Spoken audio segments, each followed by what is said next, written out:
Hey folks! Another fairly simple piece this time to help me come down after the complexity and excitement of my Wendigo fiasco. I swear, although I love that piece, it was really nice to do something less detailed today.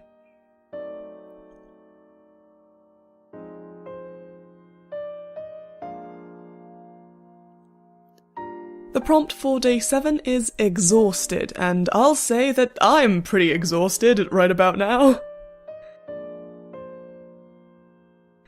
The first week of Inktober is finished, and I'm surprised that I'm still on time.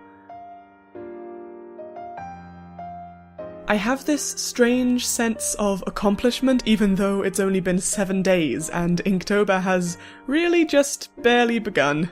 There's so much more. So much more pain.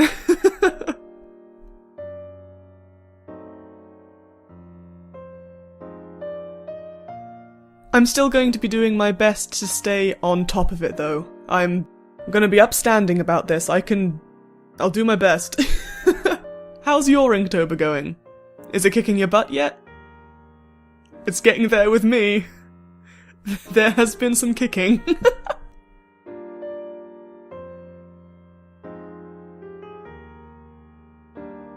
I went through a few ideas before I came up with the final piece.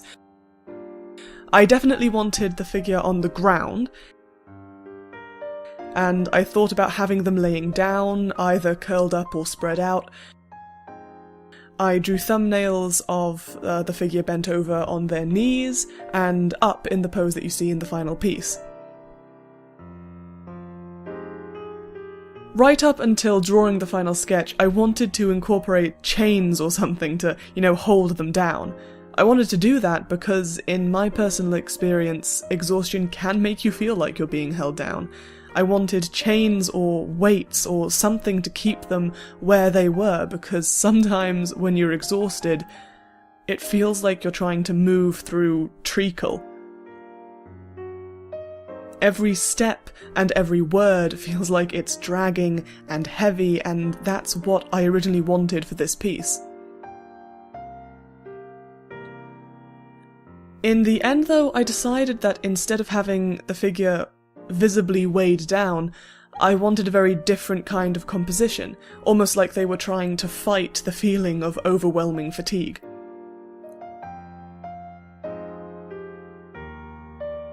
I decided to have their hair weightless and floating upward like they were trapped underwater, and, an added bonus was that I love drawing pretty weightless hair. As we all know, I have a problem.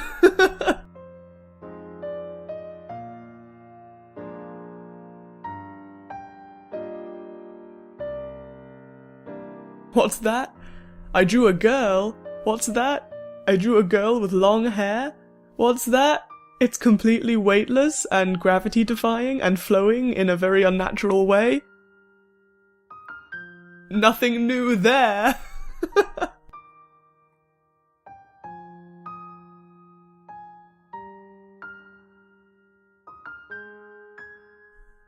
When we're exhausted, there isn't anything physically weighing us down, but it can feel like there is. We can feel heavy and slow, and our minds can't process things properly, and it's incredibly frustrating at times. For me personally, the times when I'm exhausted are also the times that I'm overwhelmed. And, it could be from anything. It could be from work, or my home life, or relationships. The reason doesn't always have to be significant either. It can be a very, very small thing that doesn't really matter in the grand scheme of things, but sometimes it can just be.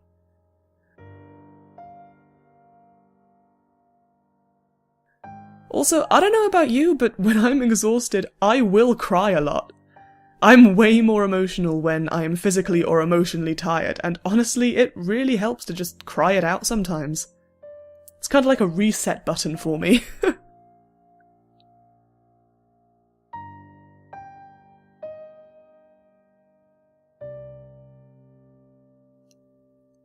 I was debating using a coloured ink as well for this piece. I've been following other artists' Inktober videos, and some use colour beautifully.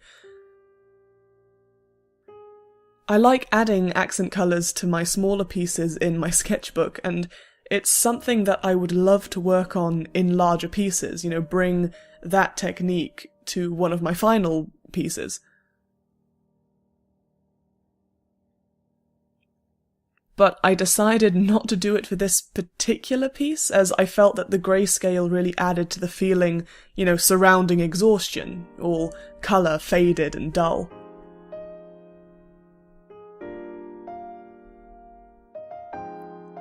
I think it's something I'd like to incorporate into one of my later pieces, though. I know that I have very few coloured inks, but being able to just put some sort of colour in something just brings a little bit of life into the piece, I feel like. It's something that the eyes can latch onto and be like, ooh, yay, that's pretty. Helps you focus onto things that are important in the piece.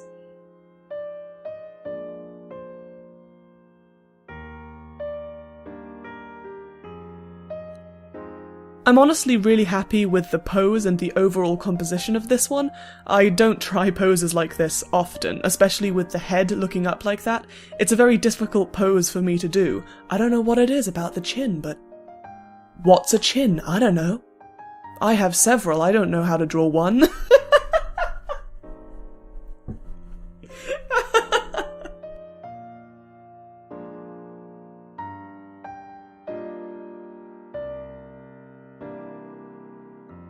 It was also really nice to do flowing hair again. I love drawing hair. Y'all know that I'm a sucker for hair.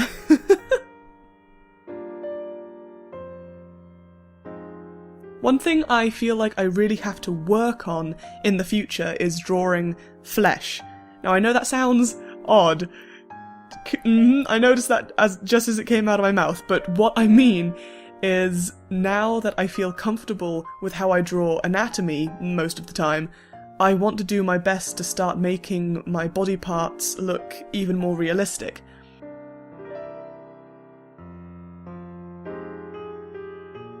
Although I'm happy with the pose, the legs bother me a little.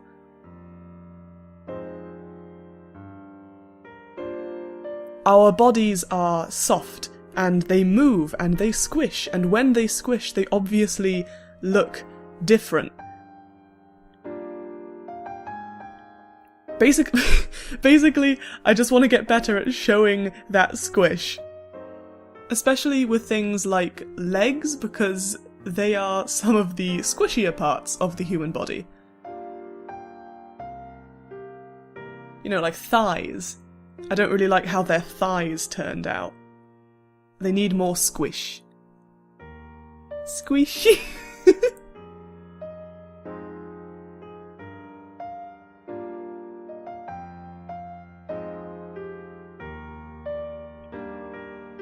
Even though this piece was simpler in comparison to yesterday's work, I'm still happy that I was able to try something creative and still challenging for me. You know, as far as the pose is concerned. I really like drawing abstract concepts for these sort of prompts, don't I? I guess I just like not being too literal with things when it comes to my art. This coming from a person who just drew a bunch of dumb chickens the other day.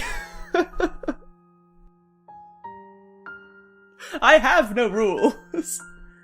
What am I going to draw? No one knows! Least of all me!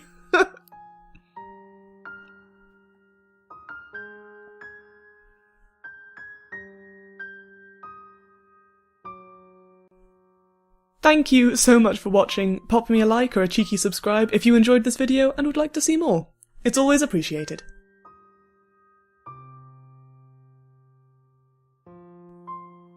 I hope you're having a lovely time wherever you are, and stay safe. Ta-ra!